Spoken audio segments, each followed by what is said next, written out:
Welcome everyone to a new episode of The Breakdown, the show where we break down upcoming releases and their inspirations.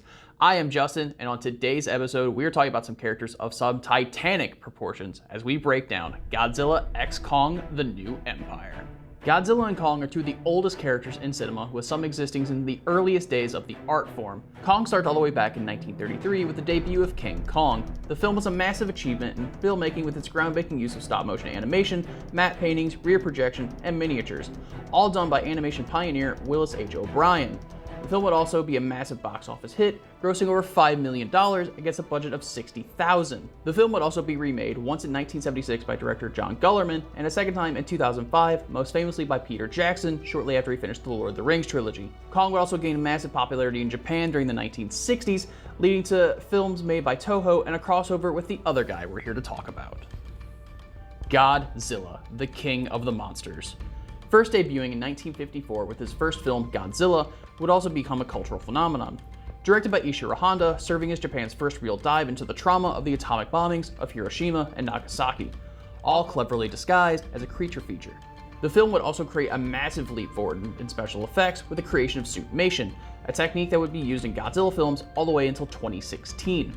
The film was also not only successful in Japan, but would also see popularity in the US, with the rights being purchased in 1956, with the American re-edit titled Godzilla: King of the Monsters. This would famously feature new scenes with American actor Raymond Burr playing an American journalist who was covering the events of Godzilla's awakening. This version, while gaining mixed critical reception, would gain popularity in late-night drive-ins and television broadcasts, solidifying worldwide appeal of the King of the Monsters and creating a legacy that would last 70 years. This also isn't the first time Godzilla and Kong have shared the screen together. As mentioned, with Kong gaining popularity in Japan, the first crossover was produced back in 1962. Titled King Kong vs. Godzilla, produced by Toho Studios and directed by Honda, it would serve as Godzilla's third feature film and create Godzilla's status as defender of Japan and films focusing on kaiju battles.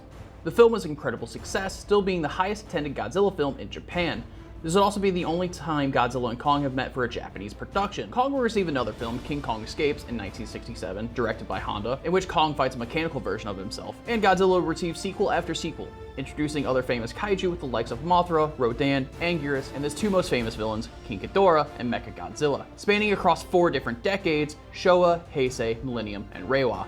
But as we know, King Kong vs. Godzilla wouldn't be the last time these two characters meet. With the creation of the MonsterVerse by Legendary Pictures, we would see a cinematic universe centered on these two characters. Starting in 2014 with Gareth Edwards' Godzilla, it would serve as an American studio's second outing in producing a Godzilla film, the first being an attempt in 1998 by Sony and TriStar Pictures. The film would be an absolute disaster, upsetting fans, bankrupting a toy company, and creating distrust with Toho that would last with well over a decade. But this second attempt proved to be a success, with Toho allowing the rights to several other Godzilla characters in future sequels, and with Legendary gaining the rights to King Kong, the stage was set. In 2017, a new version of Kong would be introduced in Kong Skull Island, directed by Jordan Vogt-Roberts. The film would not only reintroduce a new version of Kong, but also focus on the organization Monarch, the government-created group of scientists who study the Titans, with a post-credit stinger setting up a new Godzilla sequel, 2019's Godzilla: King of the Monsters. And with that, we reach the cinematic rematch of the century, Godzilla and Kong fighting each other once again in 2021's Godzilla vs. Kong. The film would only be a modest box office success due to the COVID-19 pandemic,